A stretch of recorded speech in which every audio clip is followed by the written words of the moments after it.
소풍에 참석하실 분들은 앉아주시기 바랍니다. 다 앉으셨으니까 그날 다 기쁜 얼굴로 뵐 수 있을 것이라고 생각됩니다. 감사합니다. 오늘 말씀은 하나님의 집 또는 아버지의 집 그리고 성전, 이 두 가지의 서로 다르게 표현한 집에 대해서 말씀을 나누려고 합니다. 여러분, 집이 사람들이 살아가는 데 있어서 참 중요한 그 자리를 차지하고 있죠. 의식주라는 말을 우리가 자주 쓰는데 옷을 입는 것과 그 다음에 먹는 것과 그리고 거주하는 집, 이것은 굉장히 중요한 우리 일생에 꼭 필요한 것들이죠. 옷이 뭐 그렇게 중요하냐 생각하시는 분들은 성경에서 말씀하시는 하나님이 입혀주실 우리의 신령한 옷에 대한 것을 이해하셔야만 됩니다. 그것은 하나님께서 우리에게 언젠가는 벗어버릴 낡은 옷을 입고 살게 하시다가 그 옷을 벗고 난 뒤에 주님이 하늘로부터 더 멋진 옷을 입혀주실 때가 올 것이기 때문입니다. 그래서 우리가 금의 환향이라고 하는 말을 쓰는 것은 아름답고 영화로운 옷을 다시 입고 우리의 본래 고향으로 돌아갈 때가 있다라고 가르쳐 주시는 것입니다. 다시 말하면은 우리 모든 영혼들은 옷을 입고 있는데 낡아지는 가죽옷을 입고 있습니다. 어려서 그 곱던 피부는 세월이 흐르면서 여러 가지로 많은 약한 것들을 보여주고 있습니다. 그리고 언젠가는 그 옷을 벗어야 할 때가 온다는 것도 보여줍니다. 어제 우리 이근호 형제님의 어머님이 돌아가심으로 조문을 형제들이 하셨는데 그분도 전에 입던 옷을 벗어버렸습니다. 그런데 예수님을 믿고 이 세상을 떠나셨기 때문에 위로부터 오는 새로운 옷을 입으실 때가 온다고 성경은 약속을 하시고 있습니다. 그래서 사실은 옷을 부끄러운 것을 벗어버리는 것은 매우 중요한 일이며 새로운 옷을 입을 수 있도록 준비된 삶을 사는 것은 정말 우리의 삶에 있어서 최고의 가치라고 할 수가 있습니다. 예수님께서 다시 오실 때에 우리에게 영광의 신령한 옷을 입혀주신다고 약속을 하셨습니다. 그래서 의는 매우 중요하고 또 먹는 것도 중요합니다. 우리가 먹는 것이 일용할 양식을 달라는 주기도문에도 나오는 것처럼 굉장히 중요한 위치를 차지하고 있는 것이지만 우리는 육체를 위해서만 먹는 것이 아니라 안에 있는 영혼을 위하여서도 먹는 삶을 살아야 된다는 것을 보여줍니다. 껍데기 사는 것은 사실은 잘 사는 것은 아닙니다. 껍데기를 위해서 사는 삶은 결국은 껍질만 남지고 흙으로 돌아가는 것으로 끝이 나고 그 안에 있는 영혼은 그동안 일생에 한 번도 살만한 양식을 먹지 못했기 때문에 영원한 파멸과 죽음을 맞이할 수밖에 없게 됩니다. 그래서 우리는 영혼의 양식인 하나님의 말씀을 40일 금식하셨던 예수님도 그것을 먼저 드시고자 하셨던 것처럼 똑같이 매일매일 이 양식을 내 영혼을 위하여서 먹는 삶을 빼앗기지 않아야 될 줄로 압니다. 바쁘면 식사를 거를 때가 참 많은데요. 영혼의 식사도 역시 여러 가지 겉사람의 바쁜 일로 인해서 거를 때가 있습니다. 그래서 이러한 삶이 결국은 살아야 될 제대로의 삶을 살지 않는다는 것으로 새롭게 깨닫고 매일매일 오늘 일용할 양식은 무엇인가 주님으로부터 받아서 그 말씀을 꼭꼭 잘 드시는 우리 모든 성도님들 되시기를 바랍니다. 이제 오늘은 제목을 그 거주하는 집에 대해서 말씀을 드리려고 하는데 5절의 말씀에 보시면은 신령한 집이라는 표현을 쓰고 있죠. 그리고 5절뿐만 아니라 주님께서 여러 성경 구절에서 우리로 하여금 어떠한 집에 대한 가르침을 주시고 있는 것을 볼 수가 있습니다. 자, 구약의 말씀을 보면은 이 집이 굉장히 중요하다고 하는 것을 가르쳐 주시는데요. 모든 사람이 하나님을 떠났을 때 하나님을 섬길 자를 하나님이 찾으셨고 하나님 앞에 응답하는 사람을 부르셔서 택하셨습니다. 그 사람이 바로 아브라함이요, 그의 후손들이 바로 선민이라고 불려지는 유대인들입니다. 하나님께서는 그 선민들한테 약속의 땅을 정하시고 그리로 들어가서 거기에서 뿌리를 내리고 살게 하시면서 거기에 특별한 한 가지를 하셨습니다. 바로 하나님과 만날 수 있는 하나님이 임시로 거하시는 성전을 세우게 하신 것입니다. 그런데 이 약속의 땅에 가시기 전까지, 약속의 땅에 들어가게 하시기 전까지 하나님은 이스라엘 백성들을 애굽에서부터 불러내어서 이끌어 가시는 그 여정을 보여주셨는데 하나님이 그 백성들과 함께 하신다는 것을 이스라엘 백성들이 사방에 진을 치면서 거기에 머무를 때 장막을 치게 하시고 다시 또 장막을 거두어서 약속의 땅으로 가게 하시면서 그들 중에 하나님께서도 하나님의 장막이라고 하는 것을 세우게 하셨습니다. 그래서 이것을 다른 사람들의 장막과 구별시켜서 성막이라고 부릅니다. 약속의 땅에 들어갔을 때는 이제 한 곳에다가 예루살렘이라고 하는 곳에 아브라함이 자기 아들 이삭을 제물로 바치려고 했던 그 자리에 또 다윗이 하나님 앞에 화목제를 드렸던 바로 그 자리에 성전을 세우게 하심으로 이 성전은 더 이상 이동하지 않고 한 곳에 고정되어 있는 하나님이 임재하시는 처소가 되게 하셨습니다. 그래서 성막과 성전의 차이라고 한다면 가장 첫 번째로 들 수 있는 것은 성막은 뜯었다가 다시 옮겨서 조립하고 다시 또 뜯어서 옮겼다가 조립하고 세우고 또 옮기다가 그 다음에 가야 할 곳까지 다 이르렀을 때에 이제 더 이상 옮기지 않을 때는 그런 장막으로 처소를 만드시지 않고 돌로 든든하게 만드시겠다는 차이입니다. 그래서 이것은 우리에게 매우 중요한 의미를 주고 있습니다.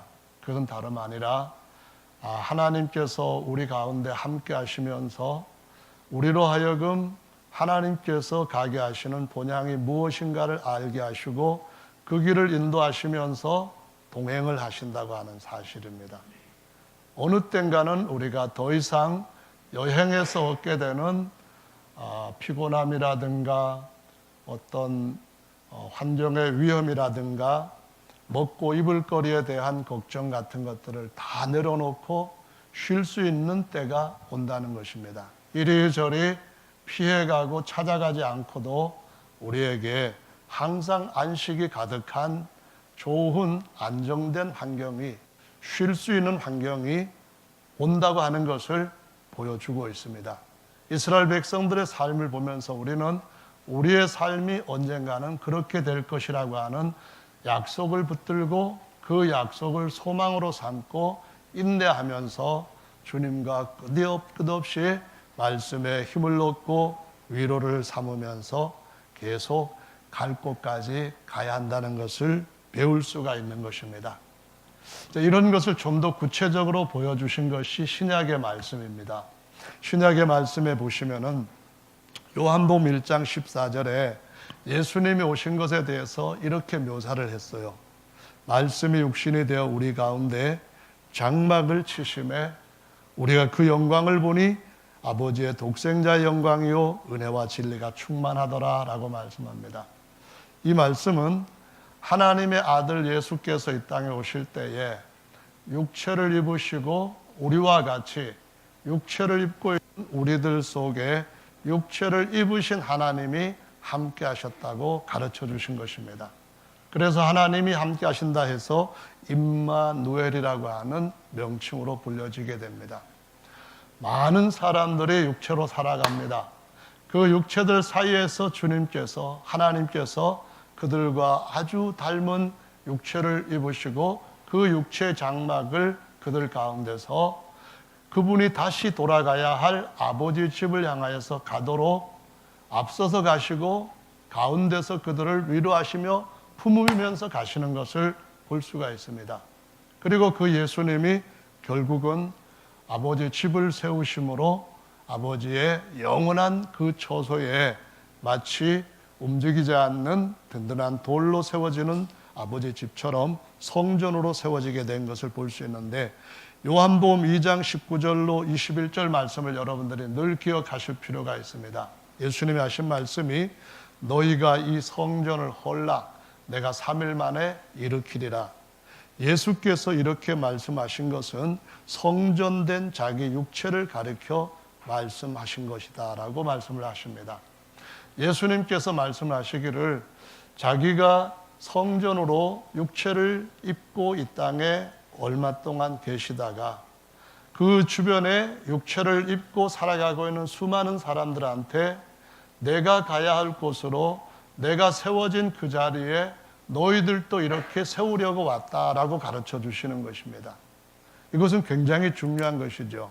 왜 중요한가 하면은 하나님께서 우리에게 주시는 복 중에 이스라엘 백성들이 과거에 예루살렘에다가 성전을 세웠을 때에 지구촌 어디에도 그런 성전은 세우지 못하도록 하나만 허락을 하셨습니다. 그래서 이스라엘 백성들은 항상 1년에 한 3차례씩 예루살렘의 성전으로 모여야만 했었는데, 이것은 하나님께서 친히 우리를 그 먼 데까지 가게 하시는 수고에서부터 벗어나서 하나님이 친히 우리에게 그분이 거하실 그런 영원한 처소로 찾아오셔서 하나님의 거처를 삼으신다고 하는 것을 의미하는 겁니다. 그래서 하나님도 영화로운 옷을 입으셨는 것이 예수 그리스도의 사람이라고 하는 형상을 입으신 것이고, 그 예수님께서 우리에게 똑같이 그분과 같은 형상을 입게 하시면서 그분과 같은 성전으로 세워지게 하시는 일을 하신다는 것을 보여주시므로 성경에 보면은 하나님이 우리를 자기의 성전으로 삼으셨다는 말씀들이 여러 번 나옵니다. 그 말씀은 이렇게 생각하시면은 좀 더 쉽게 이해를 하실 것 같습니다. 예수님께서 너희가 예루살렘까지 가야만 내가 영원히 너희들을 살게 하는 그런 백성으로 삼는 것은 얼마나 힘이 드느냐. 그러니까 그것보다 더 확실하고 좋은 방법으로 내가 너희들한테 오겠다고 해서 하나님이 사람의 육체를 입고 사람들 가운데 돌아다니는 성전으로 임하신 것입니다. 그러니까 예수님께서 오시는 곳이면은 어디에나 다 찾아가지 않아도 되는 찾아오신 옆에 세워진 성전을 대할 수가 있게 되는 은혜를 받게 된 것입니다.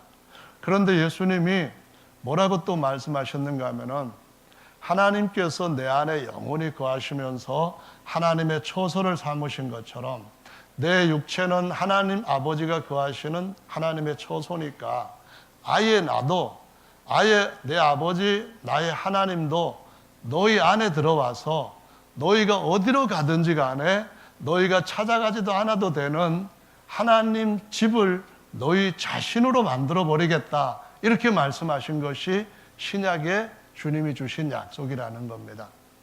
여러분, 우리 교회는 성도님들이 멀리서 오시는 분도 계십니다. 대전에서 여기까지 오시는데 정말 많은 시간이 거기에 소요됩니다. 피곤하죠.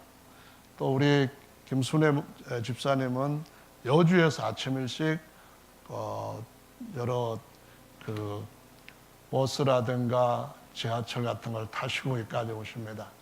연세 드신 분이 오시는 거 참 힘들지 않습니까? 근데 꼭 가야만 하나님의 백성으로 언젠가는 영원히 살 수 있다는 약속 때문에 이스라엘 백성들은 더 먼 외국에서도 1년에 3차례씩 꼭 가야 했습니다. 그런데 그렇게 구약에는 좀 부족한 언약을 주셨던 하나님이 우리한테 더 가까이 우리와 같은 모습을 가진 성전이 되셔서 찾아오셨습니다.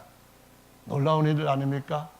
찾아오셔서 하시는 말씀이 내가 다시 너희들한테 영으로 와서 너희를 내 집으로 삼아서 너희가 어디로 가든지 너희가 나와 함께하는 복을 누리게 해주겠다. 이 말씀으로 약속을 주신 것입니다. 그래서 성경에 보면은 너희가 하나님의 성전인 것을 알지 못하느냐 이런 말씀도 하시고 오늘 본문 말씀에 보시면은 신령한 집으로 세워져라 이렇게 말씀도 하시는 걸 볼 수 있습니다. 우리가 하나님의 집이 된다면은 굉장히 놀라운 복이 임했다고 하는 사실을 깨달을 필요가 있습니다. 그것은 멀리 가야 된다고 하는 그런 의미가 아니라 어느 땐가는 우리가 이 장막이라고 하는 육체를 이제 더 이상 옮겨가고 힘들어하는 몇 시간 걸리는 아니면 오는 동안에 이런저런 비용들을 들고 고통스러운 그런 것들을 감수해야 되는 이런 모든 것들을 마무리하고 모든 것이 갖추어진 안전한 아버지 집에서 아버지처럼 모든 걸 편안하게 누릴 수 있는 고정된 집으로 세워질 때가 있다고 하는 것을 의미하는 것이거든요. 그러면은 그 집이 의미가 어떤 것인가 하는 것을 첫 번째 것 말씀을 드리겠습니다. 첫 번째 것은 하나님이 우리를 보시면서 너희는 내가 거하는 집이다 이런 표현을 쓰시면서 내가 너희 안에 영원히 거하면서 너희들 속에서 나는 정말 편안하게 쉬겠다. 그리고 너희는 내 집이니까 나는 내 집에 모든 것을 채워주겠다. 이런 약속을 하셨는데 그 의미 중에서 명칭을 성전이라고 말씀하신 것이 많이 있다는 건데요. 왜 성전이라고 하셨을까 하는 부분하고 그것을 같은 성전 하나님의 거주하시는 그것을 아버지의 집이라고도 말씀하셨는데 또 그 의미는 무엇인가 이 차이점을 오늘 말씀을 드리고 싶은 겁니다. 성전이라고 하는 것의 의미는 뭔가 하면은요, 그것은 바로 사람이 죄를 지었기 때문에 그 죄를 완전히 해결해 주시는 예수님이 대신 짊어지시는 은혜를 얻기 위하여서 제사를 드려야 할 때까지는 드려야 된다 하는 것을 의미합니다. 그래서 그 제사를 드릴 수 있도록 아무 데서나 드리도록 받으시는 것이 아니라 하나님이 정하신 집에서 제사를 받으시기 때문에 구약에서는 모든 사람들이 동물 제사를 드리면서 전 세계 하나밖에 없는 예루살렘으로 가서 드려야 했습니다. 그런데 예수님이 오셔가지고 우리 대신 그 모든 제사를 드려주시는데 옛날 동물로 드렸던 제사보다 완전한 자기의 육체를 하나님의 어린 양이라고 비유하시면서 십자가의 제물로 하나님 앞에 드려졌습니다. 그렇게 함으로써 주님이 뭐라고 하냐면은 내가 이 성전을 3일 만에 일으키리라 그렇게 말씀하셨거든요. 그래서 하나님께서 그렇게 아들을 일으켜서 성전으로 삼으신 것은 우리가 성전으로서 세워지는 의미가 이런 것이다 하는 걸 가르쳐 주는 겁니다. 그게 뭐냐면은 예수님 같은 그분도 성전의 머릿돌, 모퉁이돌 이런 하나님의 성전의 가장 중요한 시작점이 되기 위해 가지고 제물로 드려졌던 것처럼 우리들도 하나님 앞에 뭔가 제사를 드리는 그런 집으로서 우리의 삶을 살아야 된다 하는 것을 가르쳐 주시고 있는 겁니다. 이것은 우리가 죄 가운데서 태어나서 이 죄의 육체를 다 완전히 벗어버리고 영광스러운 신령한 몸을 입을 때까지 계속 드려야 된다고 하는 그런 집으로서 우리가 살아가야 된다라는 것을 가르쳐 주시는 것입니다. 사도 바울은 이런 말을 합니다.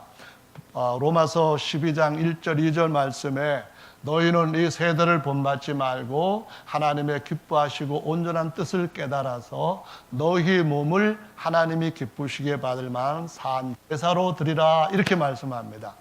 하나님께서 우리를 성전이라고 말씀을 하시는 이유 중에 하나가 성전은 뭐 하는 곳이냐? 성전은 제사하는 곳이다. 이 말씀을 하시면서 이 제사가 더 이상 드려지지 않고 여행의 모든 것이 끝나고 이제 다시는 완전한 그러한 안식을 누릴 수 있는 것으로서 어떤 새로운 희생이 필요하고 하는 그런 것이 없을 때까지 예수님이 다시 오시는 바로 그때까지 제물로 드려지는 것이 있어야 된다 하는 것을 가르쳐 주신 것이 오늘날 저와 여러분들의 하나님이 거하시는 집이 되게 하셨고 그 집의 의미는 첫째로는 성전이다 하는 것을 가르쳐 주신 것입니다. 성전을 뭐 하는 것이라고요? 내가 뭔가 하나님 앞에 깨어져서 쪼개져서 드려지는 삶을 예수님이 다시 오셔서 우리의 몸에 완전한 부활을 입혀주실 때까지, 부활의 몸을 입혀줄 때까지 계속 해야 되는 집이다라는 사실을 보여주고 있다는 것입니다. 아멘. 이건 굉장히 중요한 것입니다. 그래서 이 성전으로 사는 삶이 어떤 삶이냐 하는 것을 사도 바울은 고린도전서 15장에서 31절에 이런 말씀을 했습니다. 나는 날마다 죽노라 라는 말씀을 했습니다. 날마다 죽는다는 말은 내가 사람으로서 이 바깥에 있는 육체를 가지고 있는 겉사람도 가지고 있고 안에 있는 영이라고 하는 새 사람도 가지고 있는데 이 겉사람은 날마다 늙어가는데 날마다 점점 쇠해져 가는데 문제는 이 겉사람이 나이가 들수록 점점점 지혜도 가득해지고 처신하는 것도 점점 좋아지고 칭찬받을 만한 것이 아니라는 겁니다.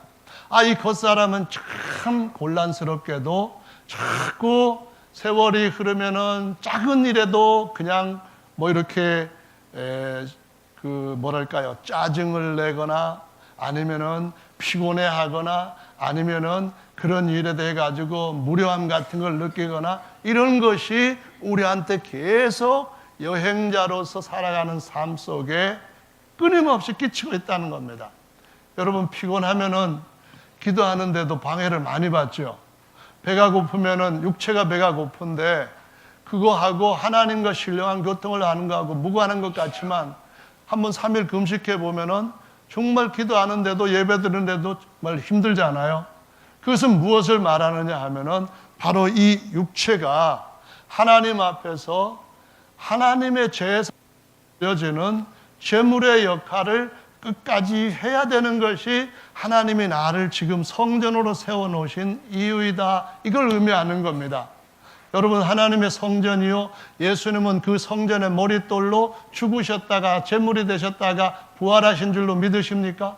여러분이 정말 예수님의 부활에 참여하고 그 영광의 형상으로 옷을 입기 위해서는 이 땅에 사는 동안에는 어쩔 수 없이 나는 어떤 일에 대해서는 날마다 죽는다 하는 고백을 무시하면 안 된다는 것을 기억하시기 바랍니다. 이수진 장군이 해전에서는 세계에서 유례없는 최고의 명장이라고 일본이나 영국 같은 군사 전문가들도 인정을 합니다. 그런데 이수진 장군이 남긴 유명한 말이 있습니다. 그 말이 뭡니까?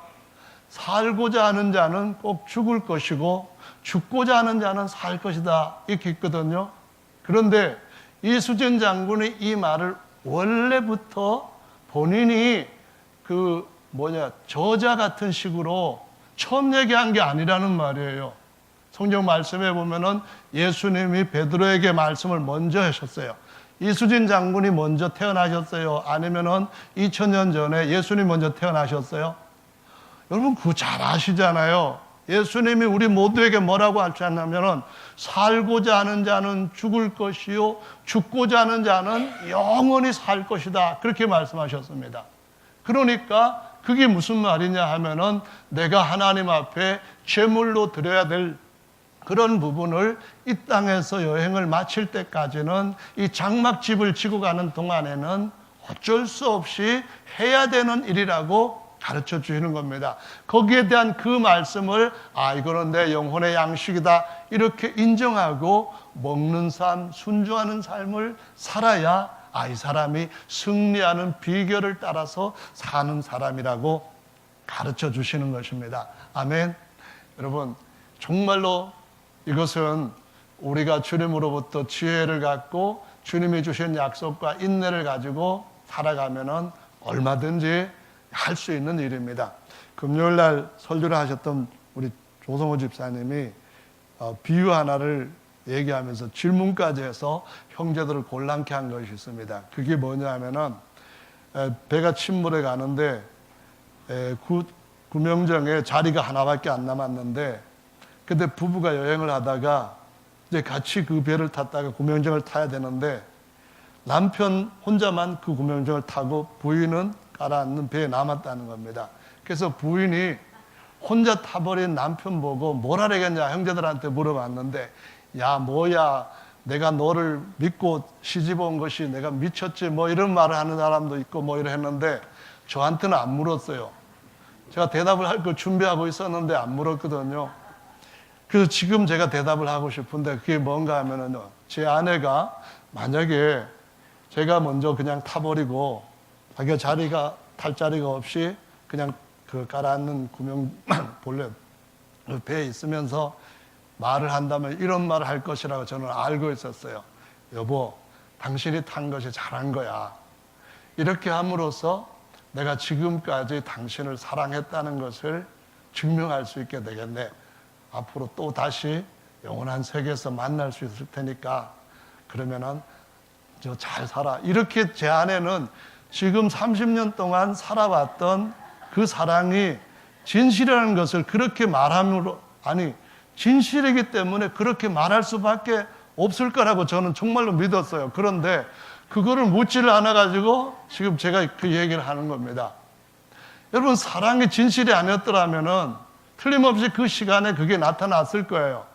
야, 너만 살겠다고 그거에 나한테 한 번쯤은 양보를 하고 당신이 타. 이렇게 하면 내가 그러면은 당신 타라고 말 안 하지 않겠어? 뭐 이런 소리를 하는 것보다도 정말 진실한 사랑으로 제가 아내한테 사랑을 했다면 아내가 내가 탈게 당신은 여기 있어. 이렇게 했을지라도 그래, 당신 타는 게 맞아.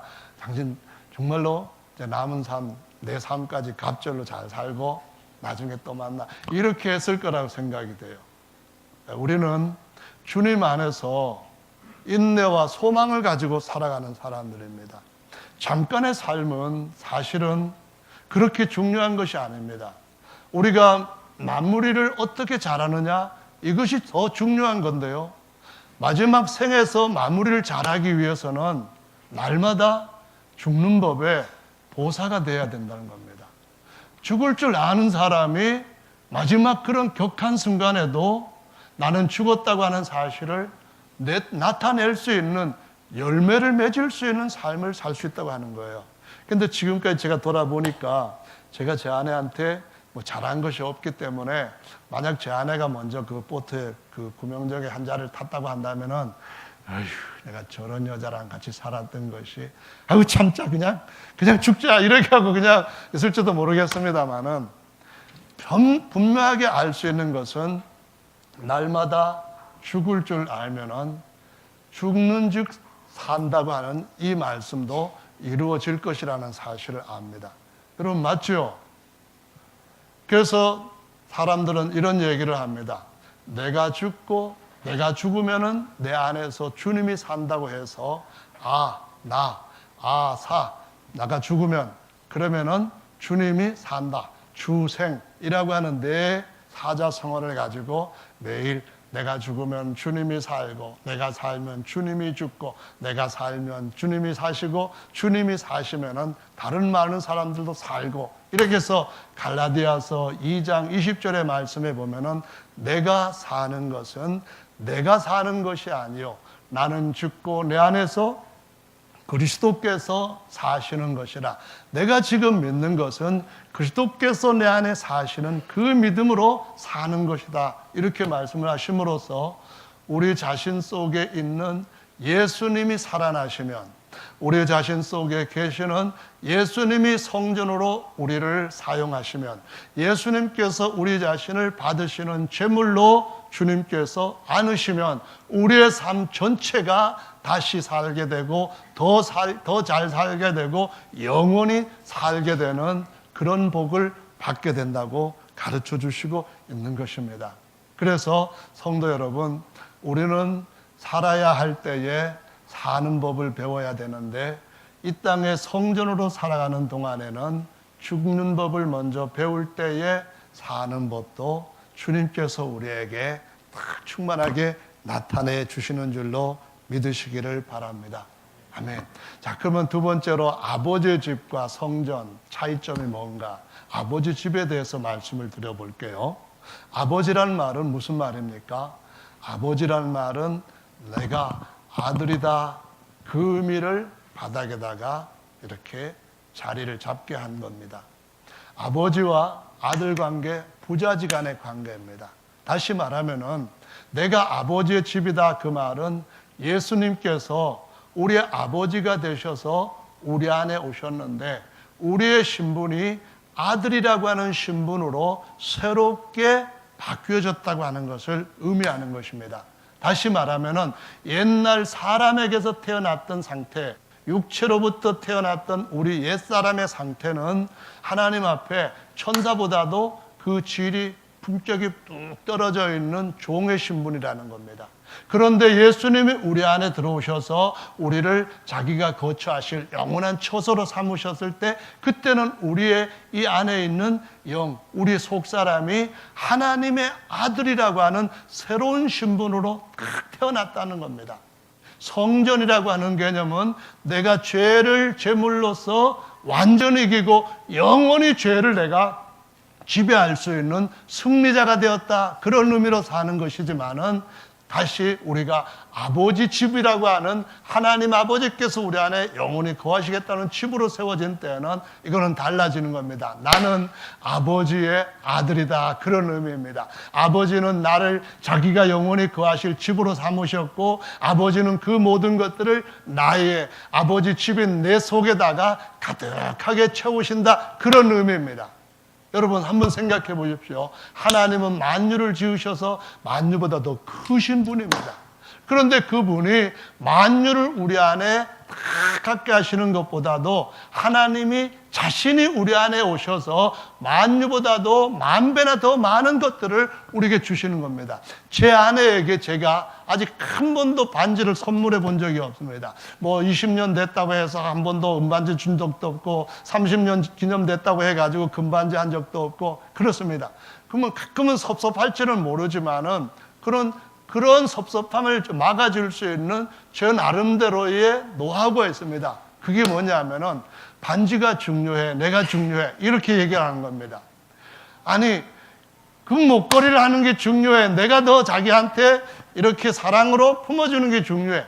답은 뻔합니다. 거기에서 다시 이의가 일어날 수가 없습니다. 하나님은 우리에게 뭐가 되시냐 하면은 전부가 되십니다. 하나님은 모든 것을 우리에게 주시고 싶어 하시는데 제일 먼저 그분이 주시고 싶어 하는 것은 저 지구덩어리만한 금덩어리 아닙니다. 주님께서 다이아몬드 달덩어리만한 거 갖다 다 우리한테 주시고자 하는 그거 아닙니다. 그거는 다 바닥에 다 널려놓은 것이고 너희들이 다 마음대로 들에 가든지 산에 가든지 있게 누릴 수 있는 건데 가장 좋은 집에다가 넣어줄 것은 그건 다름 아닌 나 자신이라고 하시면서 하나님이 우리 안에 오셔서 아들 신분으로 다시 태어나게 하시고 즉 거듭나게 하시고 하나님 우리 안에 하나님 자신이 가지신 그 품성과 그분의 능력과 그분의 권세와 그분의 영광 모든 것을 이 집안에다가 채워주시는 은혜를 복을 주셨다는 사실을 저와 여러분들이 정말 진리의 말씀을 따라 신령한 은혜를 따라 깨닫는 것이 꼭 필요한 줄로 믿으시기 바랍니다. 여러분 참 사람들이 너무 어리석게 사는 부분이 있어요. 예를 들자면은 2013년도에 미국에서 최고로 값비싼 단독주택이 이제 부동산의 매물로 나왔습니다. 난 너무 좋아요. 다 그냥 뭐 설명할 건 없는데 그냥 보면은 엄청나게 넓은 그런 정원 잔디밭 골프장에다가 어마어마하게 큰 수영장에다가 해변에 탁 자리 잡고 있고 주변 경관도 멋지고 한데 이것이 미국 돈으로 1억 9천만 달러인데 한국 돈으로 하자면은 그 집이 2,100억 원, 2,100억 원이라고 합니다. 집 한 채 2,100억 원짜리 사시면 여러분 행복하시겠죠? 그런데 여기 질문을 한번 받아보시기 바랍니다. 그 어떤 부자가 이걸 사서 거기서 몇십 년을 사는데 그 사람의 겉사람이 있고 속사람이 있는 것은 분명한 겁니다. 겉사람의 집이 2,100억 원입니까? 아니면은 속사람의 집이 2,100억 원입니까? 속사람, 겉사람 뭐예요? 참 여러분이 어떻게 이렇게 지혜가 없고 하나님의 신령한 지식에 대해서 민감이 둔갑이 됐는지 모르겠습니다. 2,100억이든 5,100억이든 간에 그 모든 집은 이 겉사람, 육체 장막에 거하는 집이에요. 여러분 아파트가 50평이라 해도 육체 겉사람이 그 영혼의 집이라고 하는 흙집이라고 하는 그것이 거하는 집에 불과하고 언젠가는 그 집에 사는 사람은 흙으로 돌아가 버린단 말이에요. 모든 사람들의 속사람은 다 똑같이 어디에 사는가 하면은 흙집에 산다는 겁니다. 맞습니까? 여러분 아무리 예뻐도 그거 흙집이라는 거 인정하십니까? 언젠가는 흙으로 돌아갈 흙뭉치라는 거 생각하십니까? 여러분 속에 있는 영혼이 여러분 집을 언젠가는 떠나야 돼요. 왜냐하면 나그네니까. 그래서 집을 떠나게 될 때에 그 집은 흙으로 돌아갑니다. 5천억짜리 집에 살든 아니면 조그만 집에 살든 간에 그 영혼은 예외 없이 흙집에서 사는 거예요. 떠나갈 집이에요. 그런데 우리가 그냥 우리 영만 거하는 이 육체를 가지고 살면은 흙집에 불과하지만은 하나님이 우리 안에 오셔서 하나님의 집으로 삼아 주시면은 이 집이 전부 다 새롭게 바뀌어지게 되는 때가 온다는 말씀을 하시고 있는 것입니다. 할렐루야. 그래서 이제는 내 집이 아니라 하나님께로부터 하나님 아버지의 집을 맡을 아들이 되었다라고 말씀하는 겁니다. 전에는 내 인생이 내 인생이었고 내 이 육체가 그저 내 영혼의 육체였습니다마는 하나님께서 오셔서 이 집을 자신이 접수하시고 이제부터는 이게 내 집이다 그런 말씀하시면서 내 집일 뿐만 아니라 너의 집도 된다 우리 집이다 이렇게 말씀하시면서 우리 속에 그분이 찾아오셔서 이제 우리 집을 그분이 전지하시고 전능하신 분으로서 그분이 세울 수 있는 최고의 집으로 완전한 집으로 모든 피조물보다 시간과 공간보다도 더 위에 있는 정말 최고의 집으로 지어주시는 때가 온다고 가르쳐 주시고 있는 겁니다. 그때가 언제입니까? 예수님께서 다시 오실 때인데 그때까지 집을 지어져 가는 동안에 우리가 에베소서 2장의 말씀처럼 계속 지어져 가고 있다고 하시는데요. 어떻게 지어져 가는가 하면은 성령이 거하시는 성전으로 지어져 간다는 말이 에베소서 2장의 말씀입니다. 그런데 이 성령이 성경에 보면은 뭘로 비유됐냐면은 우리 배에서 흘러 넘치는 샘물이다 이렇게 표현했거든요. 그 샘물을 요한복음 3장에 말씀하시고 요한복음 7장에 가서는 이거를 너희 배에서 나오는 강물이다 이렇게 말씀합니다. 자, 그런데 여기 비결이 하나 있어요. 그게 뭐냐 하면은 우리가 성전으로 세워져 가는 방법 중에 하나가 구약시대에 보면은 솔로몬이 성전을 지을 때에 예루살렘에는 다 다듬어 놓은 걸 가지고 와서 조립만 딱딱딱딱 했기 때문에 철 연장 소리가 안 났다는 겁니다.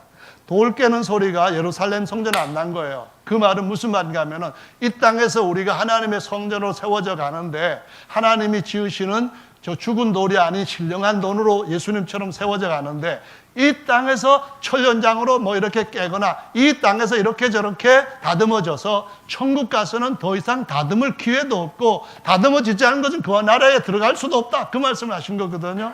여러분 이런 말씀 들어보셨잖아요. 모난 돌이 뭐 맞는다? 예, 종이라고 하는 것 갖다 대고 망치를 이렇게 깨는 거거든요. 요거는 목적에 따라서 맞는 거예요. 하나님이 우리에게 무슨 말씀을 딱 주실 때 그 말씀이 나에게 이건 아니다 하면서 어떻게 되면은 내가 죽고 할 때 주님이 하나님의 계획에 맞게 하나님이 영원히 거하실 집에 맞게 살아있는 집에 맞게 말씀으로 탁탁탁 깨가지고 정확하게 착하게 주님은 치석을 하신다는 그런 말씀입니다. 그런데 그 방식이 어디 하나님이 그러는 게 잘 보여요? 하나님 말씀 들을 때 그게 오는 겁니다. 그것뿐만 아니라 하나님은 우리가 하나로 연합되어서 서로 상합하여 지어져 간다 말씀하셨기 때문에 우리끼리도 이 땅에 사는 동안에 완전한 치수대로 치석이 된다는 거예요. 그게 무슨 얘기냐면은 우리를 하늘의 예루살렘에서부터 시작된 돌이라고 베드로라고 표현합니다. 이 돌이 처음에 하나님 앞에 은혜 받고 막 하면 감사하면서 기도할 때는 이 속에서 샘물이 막 흐르는 겁니다. 샘물이 모이고 샘물이 같이 뭉치게 되면 강물이 되는 겁니다. 그 강물의 물줄기 속에서 성령의 강물의 물줄기 속에서 성령의 인도하심을 따라 성령의 끌어가시는 길을 우리가 걷게 되는데 어떤 일이 일어났는가 하면은 처음에 성령 받고 샘물 나올 때는 우리 모든 형제 자매들의 뭐가 났어요? 돌 맞아야 되는데 하나님의 말씀으로 맞기도 해야 되는데 그 작업만 하나님이 하는 것이 아니라 둥글둥글 서로 잠언의 말씀 보면 27장 17절에 철이 철을 날카롭게 하고 친구가 친구의 얼굴을 빛나게 하는 것처럼 우리 형제 자매들이 서로에게 도움이 되고 서로에게 본이 되고 서로에게 교훈이 되고 서로에게 치석이 되게 하시는 이 작업을 하신다는 겁니다. 산에서 깨어져서 나온 돌이 그냥 그 물가에 가만히 있기만 하면은 그 모난 돌로 하나님의 집에 돌로 되어지질 않습니다. 그런데 밑에 강줄기 쭉 따라서 물 따라 흘러내려와 가지고 마지막 그 하류에 있는 돌들을 보면은 전부 다 만질 때에 부드럽습니다. 어쩌면 그렇게 색깔대로 모양대로 잘 굴러져서 다듬어졌는지 정말 보석처럼 사랑스러워집니다. 형제 자매 여러분, 예수님 안에서 부부는 서로 하나님이 말씀으로 각자에게 샘물로 다듬으시는 치석의 은혜가 있을 뿐만 아니라 부부지간에 다른 모난 성격을 가지고 예수님의 성령 안에서 나는 맨날 죽노라는 성전 개념으로 치석되면서 하나님 아버지 개념으로 하나님 아버지의 복을 자꾸 채워지는 아버지 집의 개념도 같이 이루어져 가고 있다는 것을 기억하시기 바랍니다. 그냥 성질 나는 대로 제 아내가 그냥 푹 질러버린다. 그러면은 바로 마음속에 뭐가 와요? 하나님 앞에 기도할 때에 이 안에서 때우는 성령의 샘물을 마시다 보니까 이렇게 하면 안 되는데 내가 다른 때는 남편한테 자랑하다가 왜 이렇게 못하는가 하면서 주님 용서해 주세요 그러면서 여보 미안해 이래 나오잖아요. 남편이 괜히 그냥 뭐 다른 데 신경질 난다고 해가지고 풀 데 없으니까 만만하니까 자기 부인한테 말도 안 하고 말에도 퉁명스럽게 하고 때로는 그냥 뭐 하는데 운전 가르칠 때에 부부싸움 잘 난다고 하는 그런 식으로 만만하면 그런 관계가 일어나는 이런 일이 우리 가운데서 무엇을 가르쳐 주냐 하면은 하나님이 서로에게 둥글둥글하게 하나님의 잘 다듬어진 돌로 세워주고 있다고 하는 사실을 보여주고 있는 거예요. 오늘 말씀에서 여러분 제물로서 성전이라면은 부부지간에 싸움 나도 반드시 내가 죽노라 하는 것을 서로가 배워가야 되는 줄로 믿으시기 바랍니다. 거기에는 아버지 집이라고 해서 아버지께서 좋은 것들을 계속 채워가시는 그러한 집으로도 주님이 나는 죽고 주는 살고의 은혜를 더해 주시는 줄로 믿으시고 체험하시는 저와 여러분들 되시기를 예수님의 이름으로 축원합니다.